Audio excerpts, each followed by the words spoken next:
ഒരുപാട് കാലമായിട്ട് ഉണ്ടാക്കണമെന്ന് വിചാരിച്ച ഒരു ഡെസേർട്ടാണ് ഞാനിന്ന് ഉണ്ടാക്കാൻ പോകുന്നത്. അതും ക്യാരറ്റ് വെച്ചിട്ട്.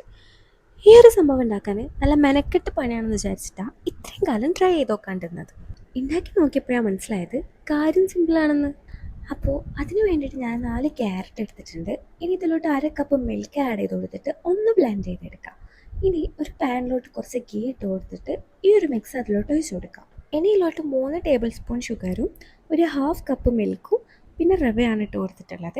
ഈ ഒരു റവയും കൂടി ഇതിലോട്ട് ഇട്ട് കൊടുത്തിട്ട് ഒരു തിക്ക് കൺസിസ്റ്റൻസി ആവുന്നവരെ ഒന്ന് മിക്സ് ആക്കി എടുക്കാം. ബോൾസ് ആക്കി എടുക്കാൻ പറ്റുന്ന രൂപത്തിലാണ് ഇത് മിക്സ് ആക്കി എടുക്കേണ്ടത്. ഇതൊന്ന് ചൂടായിട്ട് ബോൾസ് ആക്കി എടുക്കാം. ഇനി ഞാനിവിടെ ഈ ബോൾസ് എല്ലാം ഈ ഒരു ഇഡ്ഡലി പാത്രത്തിൽ വെച്ചിട്ട് ഒരു 5 to 6 മിനിറ്റ്സ് സ്റ്റീം ചെയ്തെടുക്കുന്നുണ്ട്. ഇനി വേറൊരു പാത്രത്തിലോട്ട് 1/2 ലിറ്റർ മിൽക്കും പിന്നെ കണ്ടൻസ്ഡ് മിൽക്കാണ് ആഡ് ചെയ്ത് കൊടുത്തിട്ടുള്ളത്. പിന്നെ കുറച്ച് ഏലക്കപ്പൊടിയും കൂടി ഇട്ട് കൊടുക്കുന്നുണ്ട്. ഇതും കൂടി ഇട്ട് കൊടുത്തിട്ട് നമ്മൾ നേരത്തെ സ്റ്റീം ചെയ്ത് വെച്ചിട്ടുള്ള ബോൾസ് ഇതിലേക്ക് ഇട്ട് കൊടുക്കുക.